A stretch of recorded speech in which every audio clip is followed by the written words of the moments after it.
I'm Shelby, and along with my colleague Alyssa, we're part of the School Choice Week team. I'm Alyssa from National School Choice Week, and I, along with my colleague Shelby, will explain the 4 steps you need to make that switch to homeschool. We're an organization dedicated to making sure parents like you know what their education options are and have the tools and resources they need to make any switches they need to between any type of school.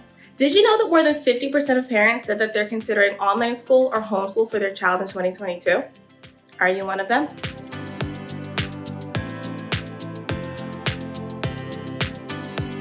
Step 1.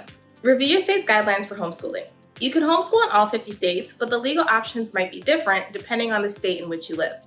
The best place to learn more is to go to hslda.org/legal. There, you'll find a map where you can click on your state to learn more. This is also a great place to find out whether your state requires things like certain subjects to be taught or any tests that you'll need to take at certain points along your homeschooling journey. We've also put together a list of resources on our site at schoolchoiceweek.com/homeschooling. There, you can find a link to your state's Department of Education website, as well as a list of homeschooling groups in your area. Now, step 2. If your child's currently enrolled in a public or private school, most states will require that you need to disenroll your student from that school district. We'll link to a couple sample letters of withdrawal in the comments below. This isn't something you have to do in every state, but it is true in the majority of them. So do your research, find out if you need to submit a notice of intent to withdraw to your state or to your school district to make sure that you're on the right track. This is just letting your school district know that you officially intend to withdraw your student and you have a game plan in place to homeschool them.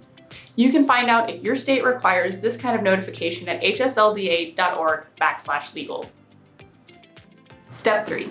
Once you've made it official that you will be homeschooling your student, it's time to think more deeply about what your day-to-day homeschool life is going to look like.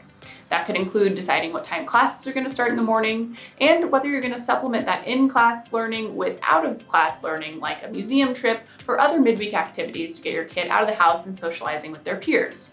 Also, do you think you'll collaborate with other homeschoolers in your area? You may want to look at a co-op or a pod of some kind that you could use in order to pool resources with other homeschooling families near you. There's a huge diversity of resources and curricula out there for you, and you don't have to reinvent the wheel unless that's what you want to do. Finally, step 4. Once you've started to homeschool, you'll want to create a system that you use to keep track of what you've been learning and what goals your student has reached. Whether that's a syllabus or other forms of record keeping with weekly, monthly, or yearly goals, it's great to have a record of what you've covered in your homeschooling journey for your students' purposes. And don't forget that one of the #1 benefits of homeschooling is flexibility and customization. So if something isn't working or you see a new opportunity, don't be afraid to think outside the box. So to quickly recap, step 1 is finding out about homeschooling laws that govern your state. Step 2 is submitting a notice of intent to homeschool or letter of withdrawal as required. Step 3 is developing a learning plan that fits your family and your student. And step 4 is making sure that you've got records of everything you've succeeded in teaching at home. If you like this video, hit the like button, subscribe to our channel, and share this video with a family that might be considering homeschooling. Okay, go be great. We'll see you in our next video.